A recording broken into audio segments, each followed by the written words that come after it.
और मध्य प्रदेश की दतिया विधानसभा में होने जा रहे उपचुनाव की सियासी सरगर्मी शबाब पर पहुंच गई है।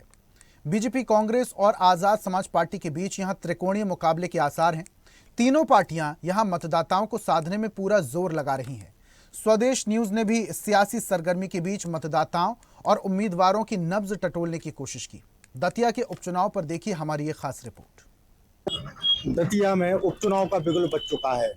यहाँ कांग्रेस और भाजपा के दिग्गज नेताओं ने डेरा डाल लिया है और आज स्वदेश न्यूज की टीम दतिया विधानसभा के मतदाताओं के बीच जाने वाली है, जहां उनके मन की बात निकालने की कोशिश करेंगे कि आखिर दतिया में किसका परचम लहराया जाएगा। यहाँ भाजपा अपनी कोई सीट जीतने के लिए एड़ी चोटी का जोर लगा रही है, तो वहीं कांग्रेस अपनी सीट फिर से बचाने के लिए जुगत में लगी हुई है। दतिया विधानसभा उपचुनाव में सियासी सरगर्मी तेज हो गई है। भाजपा, कांग्रेस और आजाद समाज पार्टी ने पूरी ताकत झोंक दी है। भाजपा के दिग्गज नेता नरोत्तम मिश्रा के गढ़ रहे दतिया में इस बार भाजपा ने आशुतोष तिवारी को मौका दिया है। फिलहाल हालात ये हैं, ग्रामीण इलाकों में लोग उन्हें पहचानने से इनकार कर रहे हैं। भाजपा से कौन प्रत्याशी है जानती हैं आप? नहीं जानते, थोड़े जानते भी नहीं है। भाजपा के प्रत्याशी को नहीं जानते? चुनाव चला आएंगे तो जानेंगे। हमारे गांव में जो आएगा उसको हम चीनेंगे, जानेंगे। जो आएगा नहीं कैसे जानेंगे। और बीजेपी से कौन खड़ा है? कौन सी मिश्रा बोला था? शर्मा। आप भाजपा के प्रत्याशी को नहीं जानते? नहीं। कुछ मतदाता तो अब भी पूर्व गृह मंत्री डॉक्टर नरोत्तम मिश्रा को भाजपा का उम्मीदवार मान रहे हैं। हालांकि बीजेपी प्रत्याशी आशुतोष तिवारी अपनी जीत को लेकर आश्वस्त नजर आ रहे हैं। कोई थकान नहीं है। कार्यकर्ताओं का जो सैलाब है, ये प्रेम है, खुशी है, आनंद है, उत्साह है, आशीर्वाद है। उस आशीर्वाद के कारण ये सब माहौल है। त्रिकोणीय मुकाबला मानना है? कोई मुकाबला नहीं है। भारतीय जनता पार्टी को मतदाताओं का समर्थन है। मतदाता मोहन सरकार के साथ में है। भारतीय जनता पार्टी की जन कल्याणकारी योजनाओं के साथ में मतदाता जागरूक है, विकास के साथ चलना चाहता है। कांग्रेस के प्रत्याशी घनश्याम सिंह इससे पहले भी 2 बार दतिया से विधायक रह चुके हैं। कांग्रेस को उनके कामों और संपर्क का फायदा मिलने की उम्मीद है। देखिए, चाहे हम लोग सेवड़ा से चुनाव लड़ें, चाहे दतिया से लड़ें, जनता हमारी है।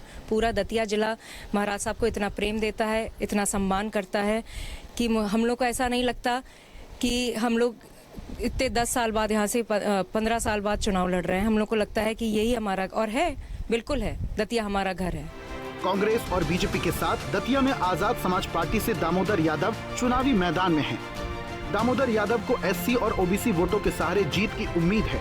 चुनाव में बीजेपी सरकार के काम गिनाकर वोट मांग रही कांग्रेस सरकार की नाकामियां गिना रही है, तो आजाद समाज पार्टी दोनों पार्टियों पर दतिया की अनदेखी के आरोप लगाकर अपने को तीसरे विकल्प के रूप में पेश कर रही है। त्रिकोणीय था अरविंद जी। 1 हफ्ते पहले की बात करें तो मैं भी इस बात पे थोड़ा सहमत हो सकता था कि शायद त्रिकोणीय हो जाएगा। मुझे शायद बीजेपी कांग्रेस दोनों मुझ पे बड़ा लाड़ करती हैं, क्योंकि दोनों ने ही वॉक ओवर देने का काम किया है। मेरे सामने नरोत्तम मिश्रा के रूप में 80 किलो का पहलवान था, लेकिन अब जो आशुतोष जी आए हैं वो 20 किलो के पहलवान भी नहीं है, ये सब जानते हैं। जहाँ तक बात कांग्रेस के कैंडिडेट की है, तो उनका एक, अगर हम बैक हिस्ट्री चेक करेंगे तो दतिया से लास्ट चुनाव 2008 में लड़े थे और तीसरे नंबर आए थे कांग्रेस के प्रत्याशी होने के बावजूद भी। तो निश्चित रूप से दतिया तो उनको पहले ही नकार चुकी थी। तो हमें ये मानना चाहिए कि अब दोनों ही कमजोर कैंडिडेट हैं, इसलिए स्थिति बहुत ज्यादा मजबूत हमारी और होगी। ग्रामीण इलाकों से मिले इन शुरुआती फीडबैक के आधार पर चुनावी तस्वीर फिलहाल त्रिकोणीय नजर आ रही है। हालांकि अंतिम फैसला मतदान के दिन मतदाता ही करेंगे। दतिया का चुनाव मध्य प्रदेश में 2028 के विधानसभा चुनाव के लिटमस टेस्ट की तरह है। देखना यह है इस लिटमस टेस्ट में कौन पास होता है। दतिया से विजय गुप्ता के साथ एसोसिएट एडिटर अरविंद सिंह चौहान की रिपोर्ट। और ऐसी ही ताजा खबरों के लिए लाइक, फॉलो और यूट्यूब पर सब्सक्राइब कर बेल आइकन जरूर दबाइए और हर अपडेट के लिए विजिट कीजिए स्वदेशलाइव.com।